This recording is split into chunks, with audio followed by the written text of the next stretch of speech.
사도행전 7장 51절부터 60절까지 말씀입니다.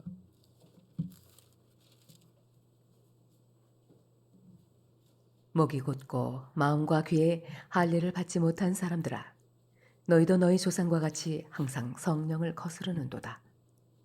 너희 조상들이 선지자들 중에 누구를 박해하지 아니하였느냐? 의인이 오시리라 예고한 자들을 그들이 죽였고, 이제 너희는 그 의인을 잡아준 자요 살인한 자가 되나니, 너희는 천사가 전한 율법을 받고도 지키지 아니하였도다 하니라. 그들이 이 말을 듣고 마음에 찔려 그를 향하여 이를 갈거늘, 스데반이 성령 충만하여 하늘을 우러러 주목하여 하나님의 영광과 및 예수께서 하나님 우편에 서신 것을 보고 말하되, 보라, 하늘이 열리고 인자가 하나님 우편에 서신 것을 보노라 한대, 그들이 큰 소리를 지르며 귀를 막고 일제히 그에게 달려들어 성 밖으로 내치고 돌로 칠세 증인들이 옷을 벗어 사울이라 하는 청년의 발 앞에 두니라. 그들이 돌로 스데반을 치니 스데반이 부르짖어 이르되, 주 예수여, 내 영혼을 받으시옵소서 하고 무릎을 꿇고 크게 불러 이르되, 주여, 이 죄를 그들에게 돌리지 마옵소서. 이 말을 하고 자니라. 아멘. 지난주 우리는 신성 모독죄를 고발당해서 사내들인 공회에서 신문 받는 스데반의 모습을 보았습니다. 스데반 집사는 성전을 헐고 모세와 율법을 고쳐야 한다고 하는 죄목으로 법정에 서게 되었습니다. 하지만 스데반 집사는 공회원들 앞에서 자기 자신을 변호하지 않습니다. 대신 이스라엘의 역사를 꿰뚫는 탁월한 메시지를 그들에게 선포했습니다. 스데반의 설교는 성전을 모독하고 모세와 율법을 모독한 것이 과연 나인가 아니면 너희인가 생각해 보게 하는 메시지였습니다. 처음에 스데반은 우리 조상들이라고 하는 어조로 설교를 시작합니다. 이것은 자기도 그들 중 한 사람인 것처럼 함께 걸어온 역사들을 되새기면서 공감의 자리로 들어가는 것입니다. 하지만 마지막 부분에 가서는 그 어조가 바뀌게 되죠. 너희는 목이 곧고 마음과 귀에 할례 받지 못한 자들이다 라고 바뀌는 것이죠. 이 순간은 스데반의 설교가 더 이상 단순의 역사의 이야기가 아니라 하나님의 말씀이 청중들에게 다가와 너희의 문제로 바뀌게 되는 순간이었습니다. 다시 말해 하나님의 말씀이 나의 말씀으로 바뀌는 것입니다. 그리고 이런 일들은 우리가 성경을 읽을 때 또 설교를 들을 때도 마찬가지입니다. 성경은 과거 이스라엘의 기록이나 누군가의 일대기를 적은 것이 아닙니다. 그저 인간들에게 주어지는 보편적인 교훈의 이야기가 아니라는 것입니다. 성경은 하나님의 감동이고 오늘 나에게 들려주시는 하나님의 말씀입니다. 그래서 성경의 말씀이 들려들 때 주님, 이 말씀이 오늘 나의 삶이 되게 하여 주시옵소서, 이 말씀으로 인해 내가 변하게 하여 주시옵소서 라고 들려져야 합니다. 오늘 우리는 스데반의 마지막 이야기를 보면서 그의 마지막 고백인 내 영혼을 받으시옵소서 라고 하는 이 간구도 저와 여러분의 고백되길 원합니다. 스데반이 설교를 마칠 때 그의 설교를 들은 사람들의 첫 번째 마음의 반응은 찔림이 있었습니다. 이런 마음의 찔림은 오순절 베드로의 설교 시간에서도 이 찔림이 있었습니다. 사도행전 2장에서 베드로의 설교를 들은 사람들은 마음에 찔려 형제들아 우리가 어찌할꼬 라고 물었습니다. 그런데 오늘 스데반의 설교를 들은 사람들한테도 마음에 찔림이 생긴 것이죠. 히브리서 4장 12절에서는 하나님의 말씀은 좌우의 날선 검보다도 예리해서 혼과 영과 및 관절과 고수를 찔러 쪼개기까지 하며 또 마음과 생각과 뜻을 판단한다 이렇게 말씀하고 있습니다. 그래서 하나님의 말씀은 듣는 사람들에게 자기 자신을 직면하게 만들어주는 겁니다. 이때 사람들의 마음속에 찔림이 생깁니다. 하지만 이 찔림에 대해서 사람들은 두 가지의 반응을 보이는 것입니다. 사도행전 2장에 나오는 찔림은 성령님이 역사해 주셔서 회개로 이끄는 찔림이었다면, 오늘 사도행전 7장에서 나오는 찔림은 마음이 톱으로 써는 것 같고 격분하게 만드는 찔림으로 다가왔다는 것입니다. 이것을 깨닫게 하시는 분은 성령 하나님이시지만 사람의 반응은 그 말씀에 강력히 저항하는 분노의 반응으로 나타났다는 것입니다. 그래서 이들은 그 분노를 스데반에게 향했고 결국 스데반을 돌로 치는 자리까지 나아갔던 것이죠. 그래서 저는 여기서 여러분들에게도 찔림이 있기를 원합니다. 하나님의 말씀은 언제나 우리의 심령을 찌르기 때문에 이 마음의 찔림을 이상하게 여기지 않는 분들이 되셨으면 좋겠습니다. 이 찔림이 있어야지만 성령님이 역사하시는 것입니다. 사람들은 은혜 받았습니다 라고 말할 때, 이것은 우리가 말씀 들을 때 내 마음이 따뜻해지고 감동받았다 라고 하는 의미로서 이렇게 이야기합니다. 하지만 성경적인 의미에서 은혜 받았습니다 라고 하는 말은 단순한 감정의 울림이 아닙니다. 그 이상입니다. 은혜를 통해서 내 죄가 드러나 찔리는 것이고, 동시에 그 죄를 예수님께서 십자가에서 용서해 주시고 회복해 주셨기 때문에 여기서 은혜를 경험하는 것입니다. 그런데 진정한 역사는 이 두 가지가 동시에 역사하는 것입니다. 내 안에 교만과 완악함이 깨져 눈물이 흐르고 주님이 우리의 눈물을 닦아주시며 붙들어 주시기 때문에 다시 일어날 수 있는 것, 이것이 우리가 말씀을 들었을 때 은혜 받았습니다 라고 하는 것에 대한 실제 모습입니다. 그런데 우리는 이런 찔림을 싫어합니다. 찔림이 없는 구원만 바라는 사람들이 참 많습니다. 교회 안에서는 목사님이 알까봐 감추고 숨기는 일들이 참 많습니다. 목사님이 아시면 심려 끼쳐 드릴까봐 라고 하는 말도 안 되는 이야기를 가지고 숨기고 감추고, 근데 여러분, 그런 말과 생각이 오히려 더 목사님을 고민하게 만든다는 사실을 왜 알지 못합니까? 설교 시간에는 나의 이야기가 아니라 내 옆에 다른 사람의 이야기가 들리길 바라고, 내가 할 말 대신 하나님이 대신 속 시원하게 말해주는 설교라도 들리게 된다면 우리는 그것을 은혜 받았습니다 라고 생각하는 사람들이 참 많습니다. 하지만 사랑하는 성도 여러분, 이것은 여러분이 은혜 받는 것이 아닙니다. 다른 사람이 은혜 받아도 여러분이 은혜 받았다라고 말해서는 안 됩니다. 언제까지 여러분들은 다른 사람이 은혜 받고 다른 사람이 복을 받고 다른 사람이 회복받는 것을 구경만 하면서 신앙생활 하시겠습니까? 여러분이 구원받고 여러분이 회복해야 되지 않겠습니까? 그동안 찔림을 피했던 모든 성도님들, 찔림의 자리로 나오시기 바랍니다. 이것은 제가 여러분을 괴롭히기 위한 것이 아닙니다. 하나님께서 여러분을 고치시고 회복하시고 용서하기 위해 자리로 부르시는 것입니다. 와라, 서로 변론하자 우리를 부르십니다. 여러분이 어떤 죄, 어떤 실수, 어떤 잘못이 있어도 괜찮습니다. 혼나는 거 뭐 어떻습니까? 죄를 안고 문제를 더 키우는 것보다 여러분의 죄가 주홍 같을지라도 진홍같이 붉을지라도 눈과 같이 희게 되어진 것을 여러분이 경험해 봐야 되지 않겠습니까?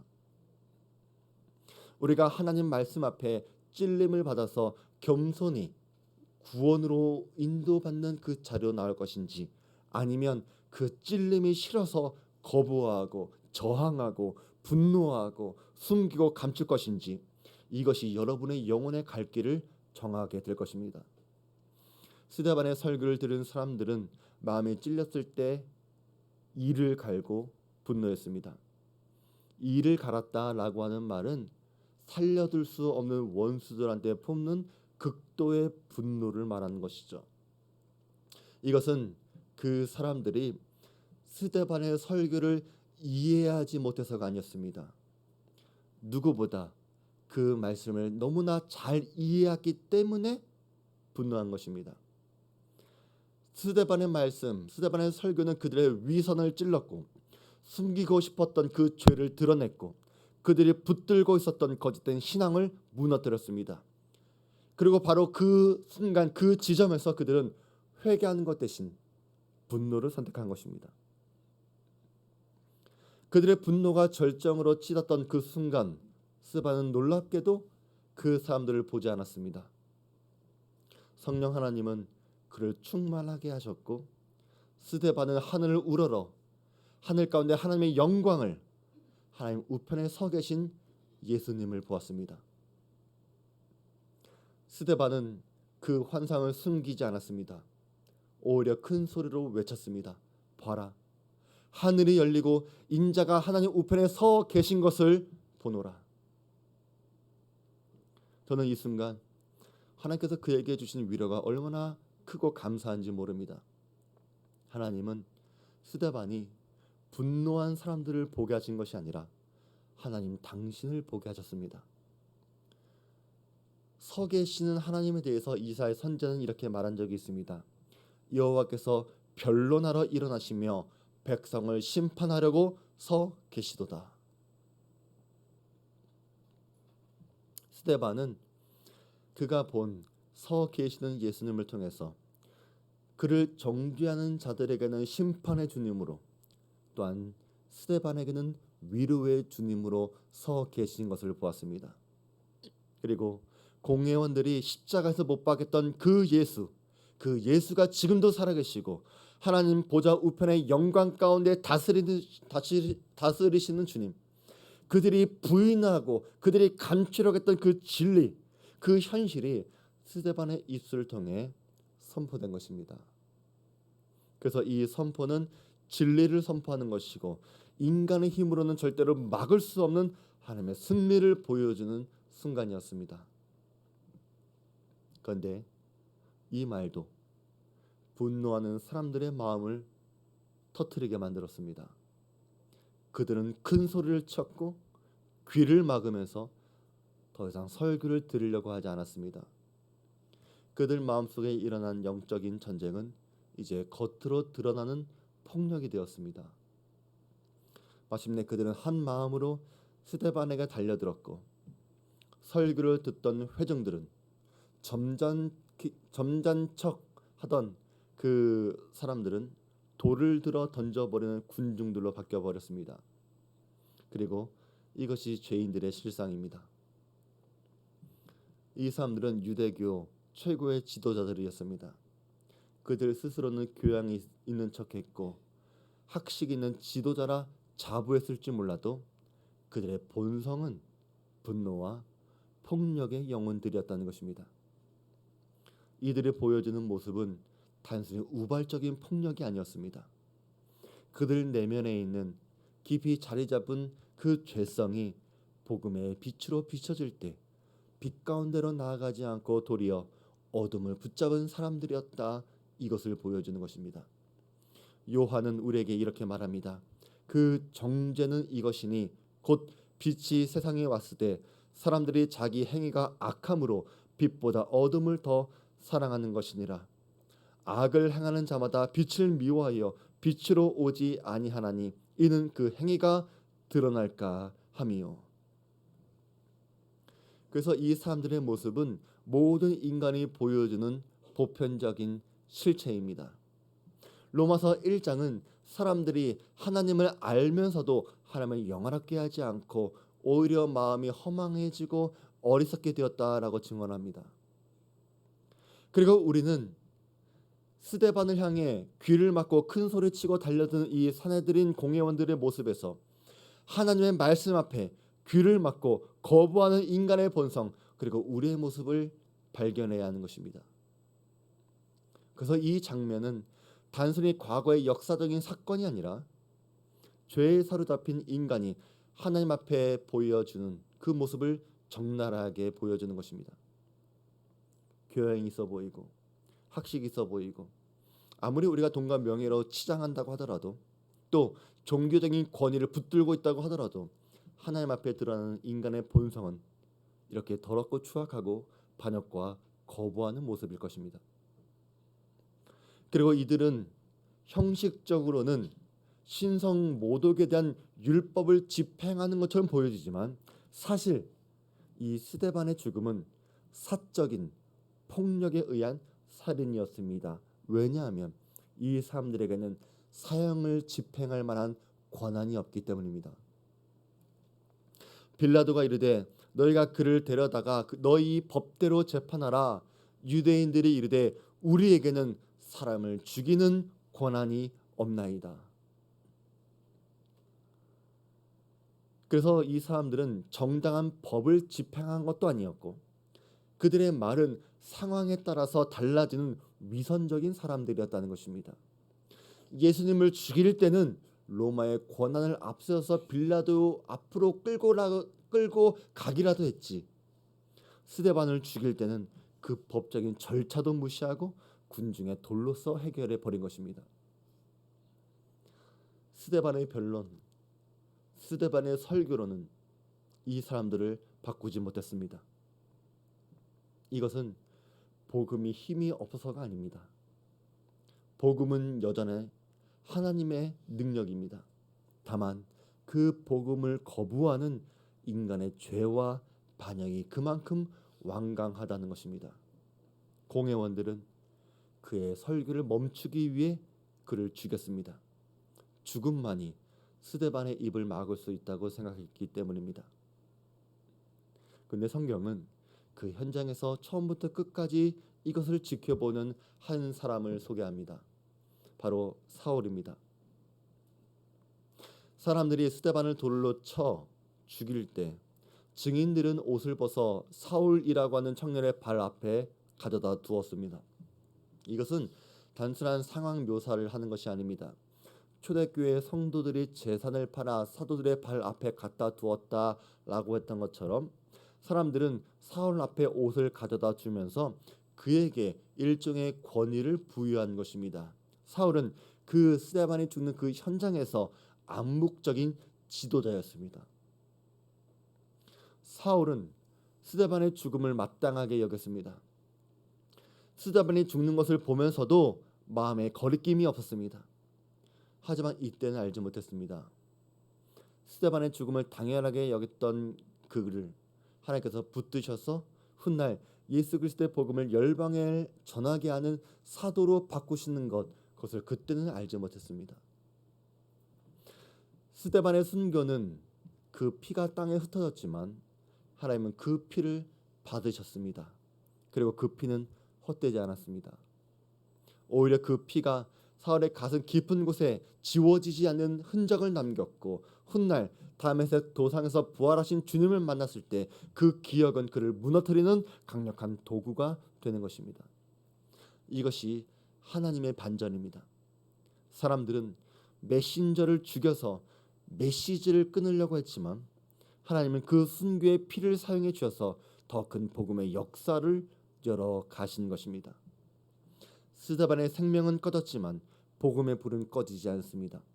오히려 더 타올라서 사울이 바울로 변화돼서 열방의 복음을 전하게 되는 것입니다.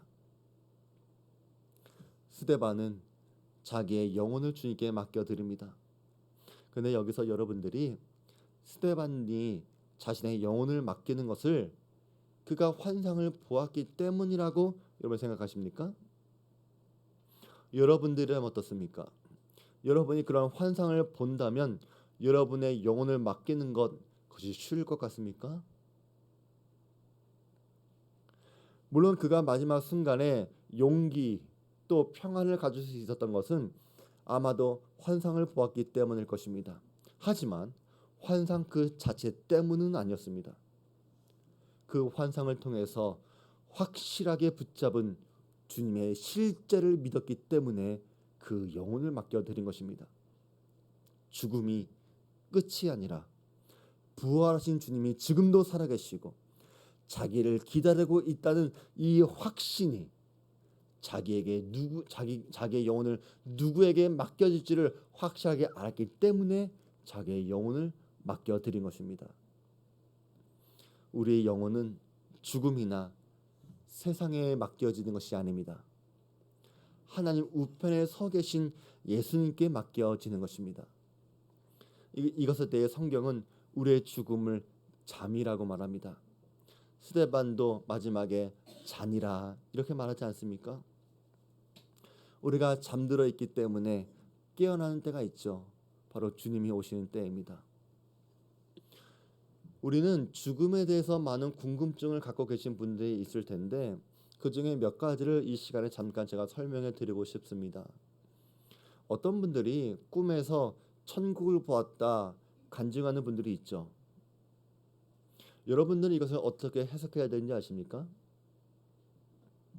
어떤 분들은 유명한 목사님의 이야기를 하면서 그분은 천국에 없었더라 그런 식으로 말을 하기도 합니다.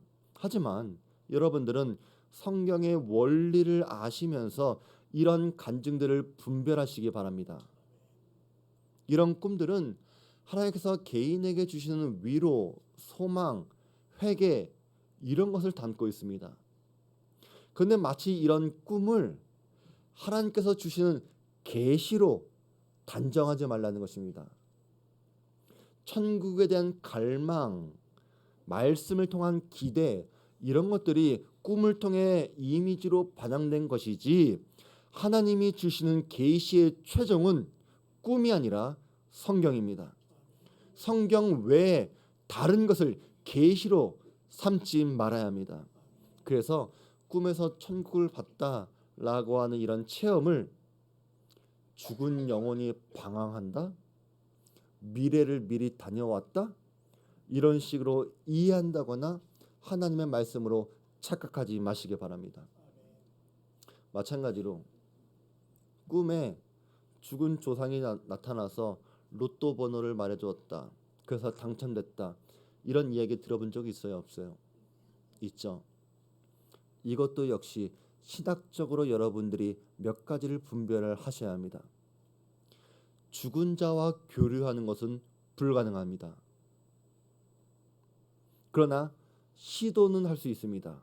점술, 무당, 귀신 이런 거에 접속하면서 죽은 자의 형상이나 목소리를 빌려내는 일들이 있습니다. 그러나 시도할 수 있지만 가능한 것은 아닙니다. 성경은 이것을 실제적인 위험으로 보았기 때문에 죽은 자와의 교류를 가증한 것으로 여겼습니다.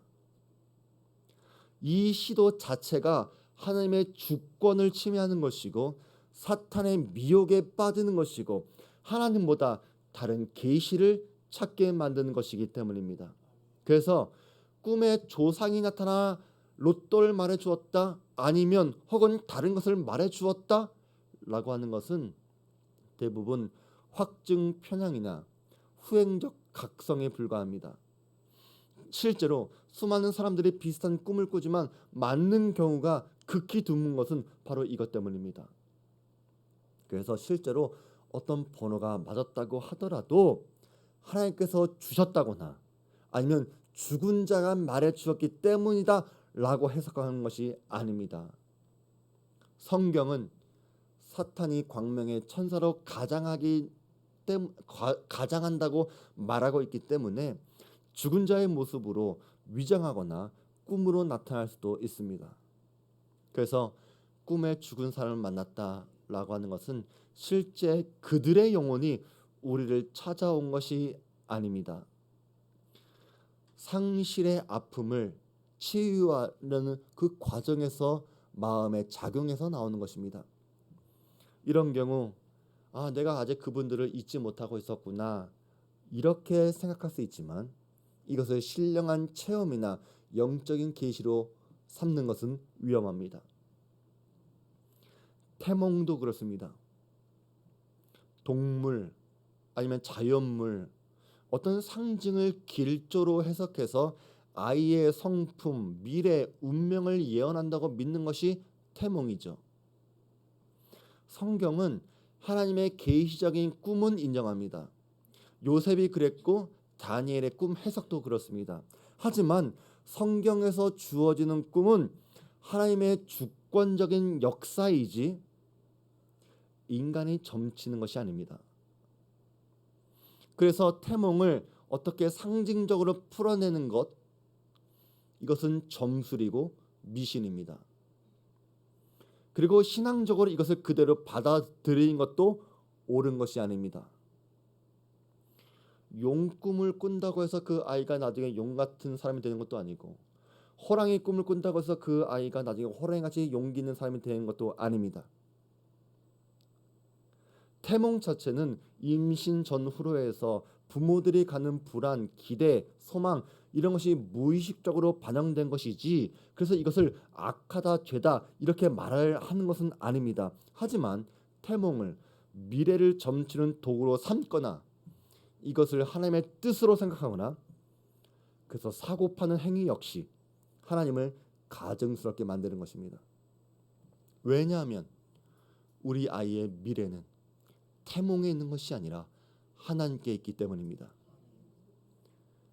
태중의 생명은 이미 하나님께서 계획하신 존귀한 작품입니다.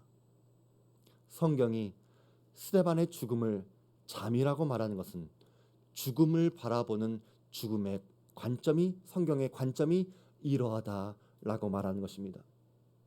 우리의 죽음은 끝이 아니라 부활의 아침을 기다리는 잠입니다. 그리고 우리가 이 스데반의 순교를 통해 깨달아야 할 교훈은, 메시지가 싫은 사람들은 메신저를 죽이려고 한다는 것입니다. 메신저를 죽여서 복음을 숨기려고 하지만 복음은 감춰질 수 없습니다. 메신저가 사라져도 복음은 남습니다. 그리고 우리는 바로 그 예수님의 복음을 전하는 메신저로 살아가셔야 합니다. 예수님은 승천하시기 전에 우리를 예수님의 증인으로 삼으셨고, 이것은 모든 그리스도인들의 정체성이기도 합니다. 우리는 언어로서, 삶으로서 예수님을 전하셔야 합니다. 그런데 사탄은 이것을 가장 싫어합니다. 그래서 사람들은, 세상은 교회와 성도들을 멈추려고 하겠지만 성도들은 기억하셔야 합니다. 복음은 우리의 연약함에도 불구하고 반드시 흘러가며 역사할 것입니다. 이것이 2000년 기독교를 유지해온 복음의 능력입니다. 그리고 이 일에 우리가 쓰임 받는 것입니다. 스데반에게 돌을 던진 군중의 분노처럼 세상은 여전히 교회와 성도들에게 돌을 던지겠지만, 진실로 하나님의 은혜를 받은 사람들은 복음을 들었을 때 그 복음이 우리를 모독한다고 느끼지 않습니다. 오히려 그 은혜가 얼마나 크고 값진지를 깨달으면서 감사로 살아가게 되는 것입니다. 하지만 이 복음은 분명 모든 사람들에게 기쁜 소식이지만 모든 사람들이 좋아하는 메시지는 아닐 것입니다. 어떤 이에게는 생명에서 생명에 이르는 향기이지만 어떤 이에게는 사망에서 사망으로 이르는 냄새가 바로 복음입니다. 복음은 결국 둘로 나눌 것입니다. 그리고 우리도 언젠가 말씀을 듣다가 마음이 불편해질 때 여러분들도 두 가지의 선택을 하게 될 것입니다. 메신저를 미워할 것인가, 아니면 하나님께서 나를 찔러주시는 음성을 듣고 내가 회개할 것인가. 사랑하는 성도 여러분, 기억하시기 바랍니다. 복음은 언제나 성령께서 우리를 향하는 메시지입니다. 그렇기 때문에 여러분들이 마음에 찔릴 때마다 주님께서 나에게 무엇을 고치기를 원하시는지 이 질문을 스스로에게 던져보시기 바랍니다. 그것이 성도의 증거이고 회개로 나아가는 길입니다.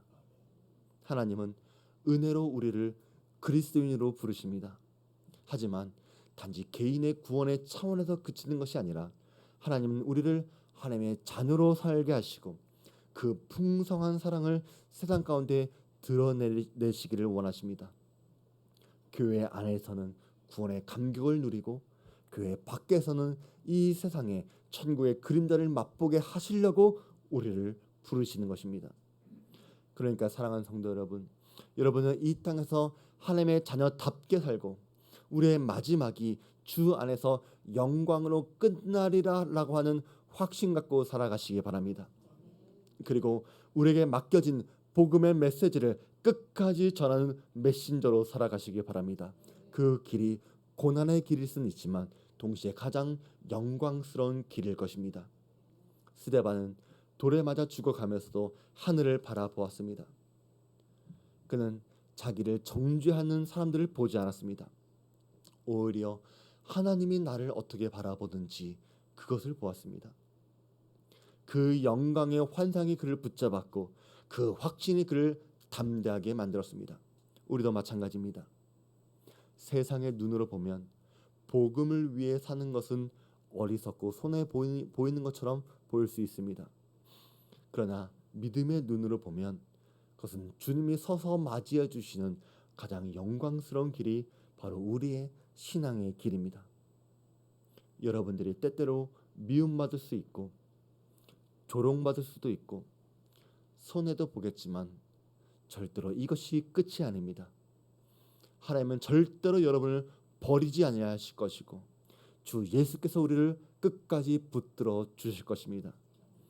스데반에게 주셨던 그 영광의 확신, 주님의 임재와 위로가 오늘 우리에게도 동일하게 약속되어 있습니다. 그러니까 두려워하지 마시기 바랍니다.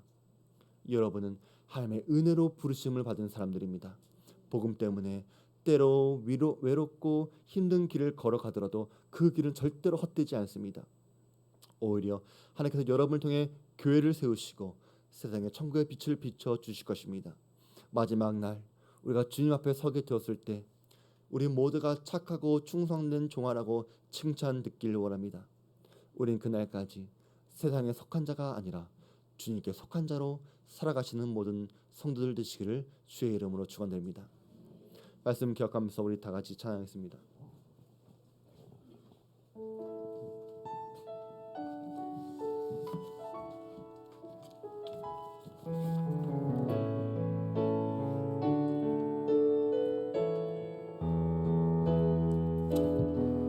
이 땅에 내 삶이 비록 버겁더라도 주님의 선하심 나 믿으며 가리. 이 작은 작동에 주가 이뤄가시니 감사로 사는 삶 나 살기 원하네. 내 삶의 시간 속에 주 일하시네. 내 모든 여정 속에 함께 하시네. 깊고도 크신 주의 영광을 나 보리라. 위대하신 주 나는 주님께 속한 자 되어 주의 나라 위에 전심으로 살리라.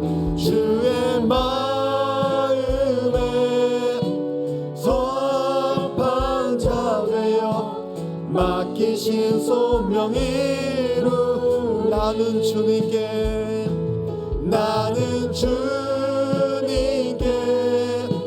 속한 자 되어 주의 나라 위에 전심으로 살리라. 주의 마음에 합한 자 되어 맡기신 소명 이루리. 하나님 아버지, 오늘 스데반의 마지막 순간을 지켜보면서 우리도 스데반처럼 주님을 바라보고 위로받으며 우리의 영혼을 주님께 기쁘게 맡겨드리는 삶을 살아가길 원합니다. 우리는 죽음의 순간뿐만이 아니라 내 모든 삶의 여정 속에서 주님이 우리와 함께 하시는데 왜 우리는 깊고도 크신 주님의 영광은 보지 못하고 헛된 것들을 바라보며 살아가고 있는지요. 주님, 우리가 주님께 속한 자 되기 원합니다. 그러기 위해 오늘 우리 마음속에 있는 찔림을 주의 구원으로 바꿔주시고 하나님의 참된 은혜를 경험하고 누리게 살게 해주셔서 진실로 거듭나는 우리 모든 주안교회 성도들 되게 하여 주시옵소서.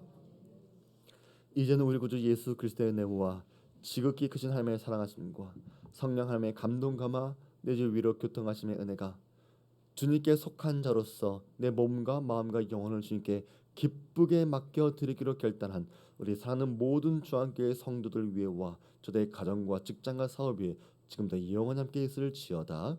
아멘.